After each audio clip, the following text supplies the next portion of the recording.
Bonjour, c'est Guillaume Crouzet depuis les studios de CGTN à Paris.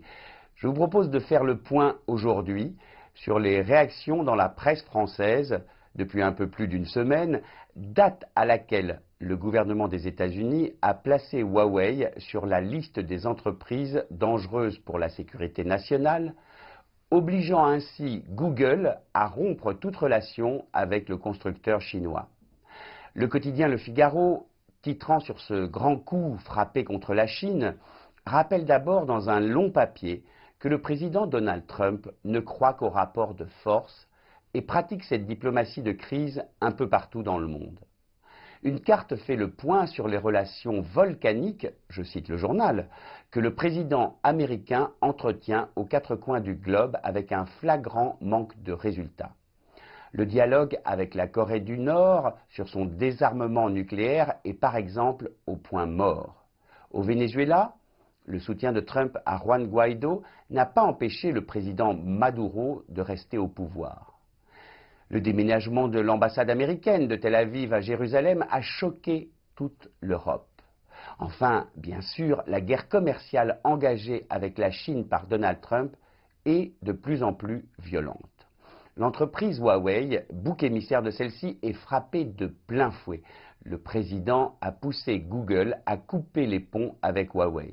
Un coup dur pour le fabricant qui vise la première place des smartphones dans le monde et pour qui le système Android est un argument de vente essentiel.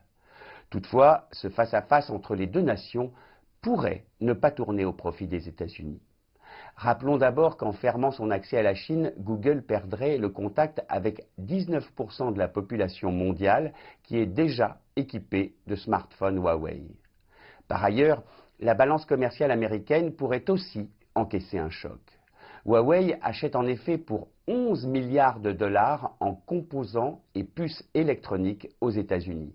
Un marché qui cesserait, puisque eux aussi ne seraient plus autorisés à fournir ce matériel aux fabricants de Shenzhen. Alors comment la Chine se défend-elle? Le magazine Challenge explique que Huawei entend faire face en développant son propre système. L'entreprise, qui avait anticipé cet éventuel problème, a plus d'un tour dans son sac, titre le magazine. D'abord, Huawei aura toujours accès à la partie open source d'Android et rien ne devrait changer pour les smartphones déjà vendus. Mais surtout, Richard Yu, le PDG, a déclaré avoir déjà un plan B. Il s'est fixé dès 2014 l'objectif d'avoir son propre système d'exploitation et travaille actuellement au développement de ses microprocesseurs made in China. Comme le raconte le magazine Le Point, un autre problème pourrait venir perturber le plan de bataille de Donald Trump.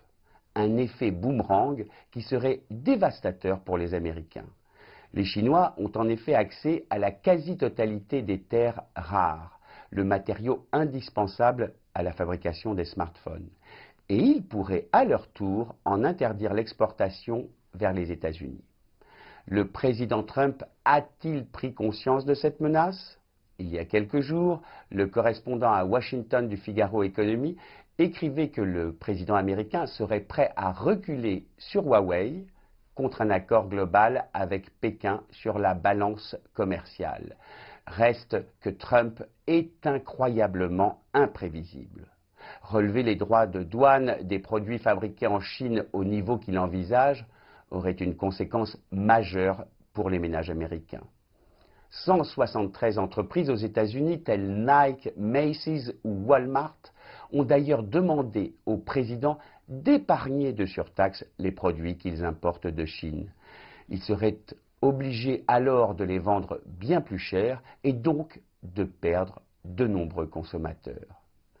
C'était Guillaume Crouzet depuis les studios de CGTN à Paris pour ce point sur l'affaire Huawei dans la presse française.